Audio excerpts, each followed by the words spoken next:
सुप्रभात। आज मैं पुनः आपके सामने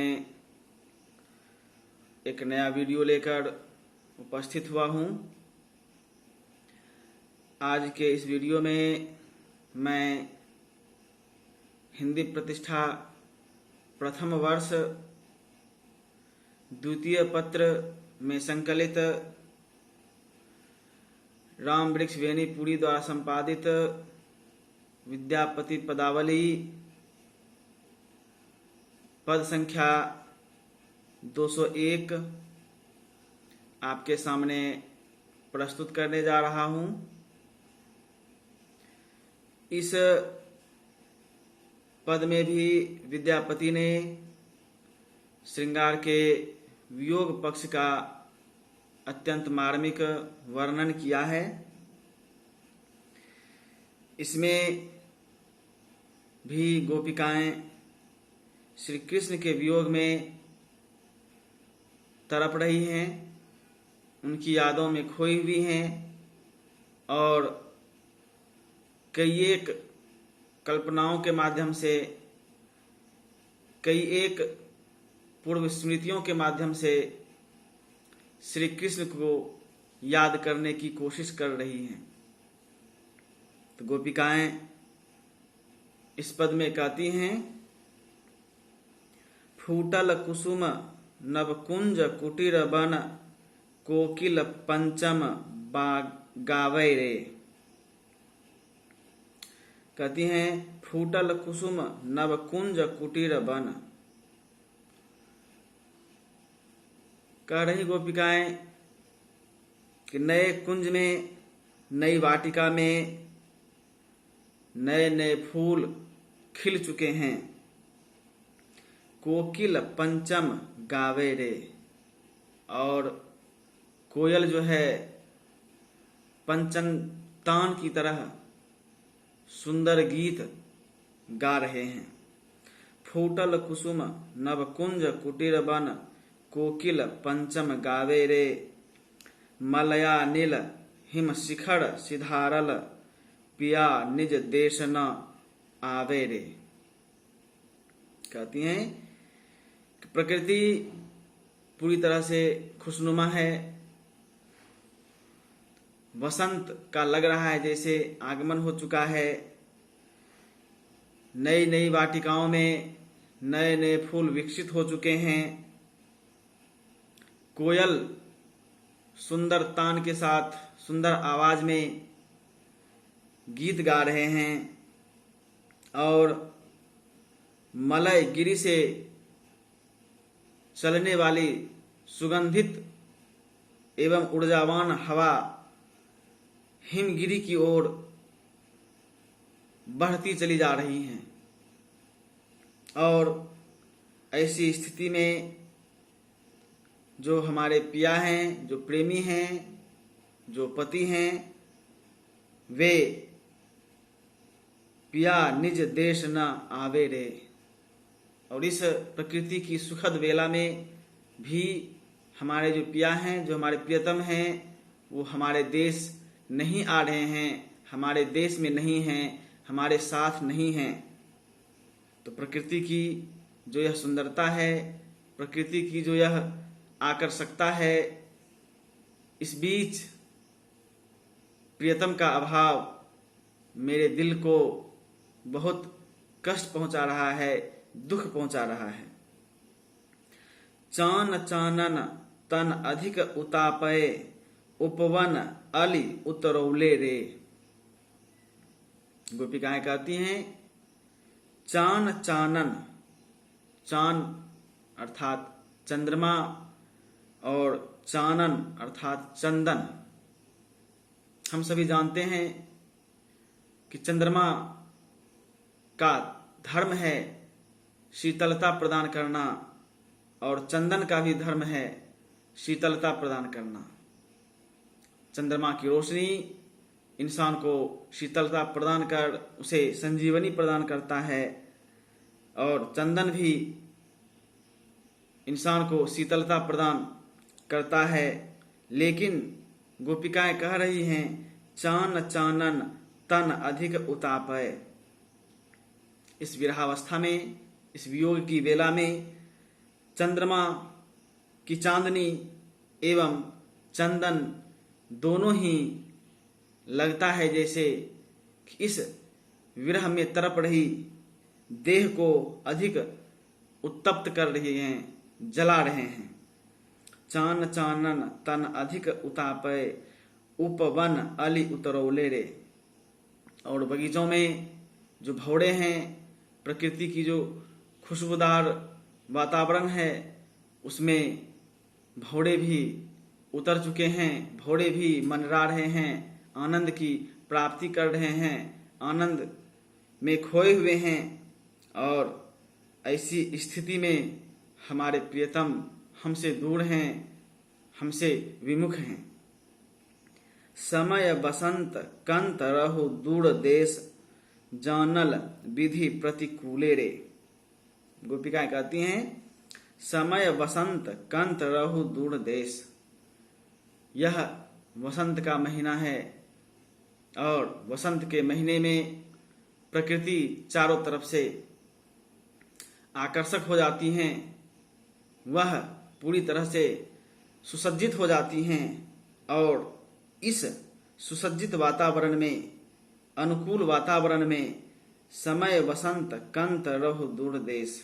इस वसंत के महीने में भी जो हमारे कंत हैं, जो प्रियतम हैं, जो पति हैं, वह कहीं दूर देश में बसे हुए हैं, हमसे दूर हैं, हमसे विमुख हैं। जानल विधि प्रतिकूले रे। लगता है जैसे जो विधाता हैं वो हमसे प्रतिकूल हो चुके हैं, हमसे विपरीत हो चुके हैं। इसीलिए शायद विधाता की कुदृष्टि की वजह से इस प्रकृति की सुखद वेला में भी हमारे प्रियतम हमारे पास नहीं हैं, हमसे कहीं दूर बसे हुए हैं। अनिमिख नयन नाह मुख निरख इते, तिरपित न भेल नयाने रे। गोपिकाएं कहती हैं, अनिमिख नयन नाह मुख निरख इते।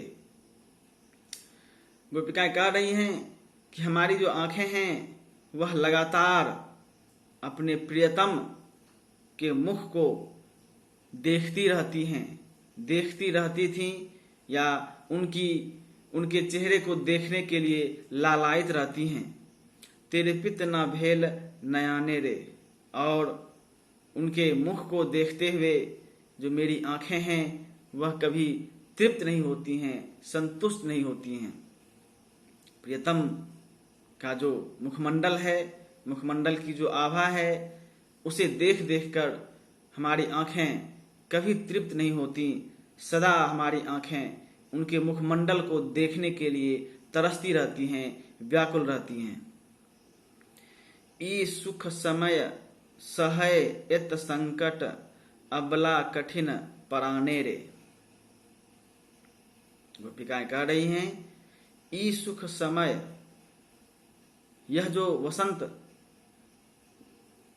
ऋतु का समय है, वसंत ऋतु के समय जो प्रकृति की सुहावन स्थिति है, इस सुखद समय में भी हमें अनेकानेक कष्ट सहन करना पड़ रहा है। ई सुख समय सहय इत संकट, इतना संकट, इतना दुख, इतना कष्ट, इतनी पीड़ा झेलनी पड़ रही है इस सुखद वेला में भी कि जिसका कोई अंत नहीं है। प्रियतम के अभाव में, प्रकृति की इस सुखद वेला में मेरा दिल, मेरा तन और मन इतना कष्ट अनुभव कर रहा है, इतनी तड़प महसूस कर रहा है जिसका वर्णन करना संभव नहीं हो रहा। अबला कठिन पराने रे। और ऐसी स्थिति में लग रहा है जैसे कि मैं अबला हूँ, मेरी सहायता करने वाला कोई नहीं है, मैं पूरी तरह से अशक्त हो चुकी हूँ। और इस अशक्त स्थिति में लगता है जैसे हमारे प्राण भी कष्ट में गुजर रहा है, हमारे प्राण भी लगता है जैसे अब इस कष्ट को, दुख को झेल नहीं पाएगा। दिन दिन खीन तनु हिम कमलिनी जनु न जानी कि जीव पर जंतरे। गोपिकाएं संदेह व्यक्त करती हैं। वे कहती हैं कि दिन दिन खीन तनु हिम कमलिनी जनु, दिन दिन पर दिन हर रोज हमारा जो मन है वह खिन्न होता जा रहा है। लगातार हमारा मन व्याकुल होता जा रहा है और लग रहा है जैसे कि यह कमलिनी की तरह हो गया है। जिस प्रकार बर्फ कमलिनी को आहत करता है, बर्फ कमलिनी पर प्रहार करता है और उसके प्रहार से जिस प्रकार कमलिनी पूरी तरह से आहत हो जाती है, वह सिकुड़ जाती है, या जिस तरह बर्फ कमलिनी को पाला मार जाता है, ठीक वैसी ही स्थिति लगातार पल पल क्षण क्षण हर दिन उन गोपिकाओं की होती जा रही है। लग रहा है जैसे श्री कृष्ण की वियोग रूपी जो बर्फ है उसके आहत से, उसके प्रहार से गोपिकाएं कमलिनी की तरह हर दिन हर पल मुरझाती जा रही हैं। लगता है जैसे उन्हें भी पाला मार गया है। ना जानी कि जीव पर जंतरे, पता नहीं यह जो वियोग है, यह जो कष्ट है, यह जो प्रहार है, यह कहीं जीवन पर्यंत ना इन गोपिकाओं को झेलना पड़े। पता नहीं, ना जानी कि जीव पर जंतरे, पता नहीं कहीं जीवन पर्यंत हमें इस वियोग को झेलना पड़े। अपने प्रियतम की जो आहट है उसकी पहुंच तक जाने के लिए जीवन पर्यंत कहीं मुझे इस प्रतीक्षा में ही ना बिताना पड़े। विद्यापति कह धिक धिक जीवन माधव निकरुण कंतरे। अंत में विद्यापति कहते हैं कि धिक्कार है इस जीवन को जो करुणाहीन माधव, जो कि इन गोपिकाओं के प्रियतम हैं, उन्हें करुणा रहित, करुणा से हीन प्रियतम से संपर्क हुआ। विद्यापति का धिक धिक जीवन माधव निकरुण कंतरे। माधव जो हैं वो करुणा रहित हैं, करुणा से हीन हैं, और ऐसे करुणा रहित प्रियतम का जीवन में आना जीवन को धिक्कार है। इससे तो अच्छा था कि वे इन गोपिकाओं के जीवन में आते ही नहीं, और यदि गोपिकाओं के जीवन में इस तरह से नहीं आते तो फिर उनके जीवन में जो यह कष्ट है, जो दुख है, जो पीड़ा है, जो परेशानियां उठानी पड़ रही है, वह नहीं होता। और गोपिकाएं जिस तरह से श्री कृष्ण के पीछे अंधभक्त की तरह खोई हुई हैं, श्री कृष्ण को छोड़कर किसी भी पर पुरुष को देखना तक पसंद नहीं करती, और ऐसी स्थिति में श्री कृष्ण द्वारा गोपिकाओं की उपेक्षा किया जाना, श्री कृष्ण का गोपिकाओं से इस तरह वर्षों दूर रहना कहीं से भी उचित नहीं है। और यदि ऐसा प्रियतम है तो ऐसे प्रियतम को और खुद ऐसे वियोगपूर्ण जीवन को धिक्कार है। तो इस तरह विद्यापति ने इस पद में भी वसंत ऋतु की सुंदरता, उसकी आकर्षकता, उसकी मधुमयता के बीच गोपिकाओं के मन में जो तड़प है, श्री कृष्ण के वियोग में जो अकुलाहट है, जो तपन महसूस कर रही हैं, जो वियोगावस्था में श्री कृष्ण के प्रति तड़प है, उसे विविध उदाहरणों, प्राकृतिक उदाहरणों के माध्यम से विद्यापति ने प्रस्तुत करने की कोशिश की है। गोपिकाओं की मन की पीड़ा को यहाँ व्यक्त करने की सफल कोशिश की है, जो अत्यंत मार्मिक एवं हृदयग्राही बन पड़ा है। तो इस तरह विद्यापति द्वारा रचित पद संख्या 201 यहीं समाप्त होता है। हम पुनः मिलेंगे नए वीडियो में नए विषय के साथ। धन्यवाद।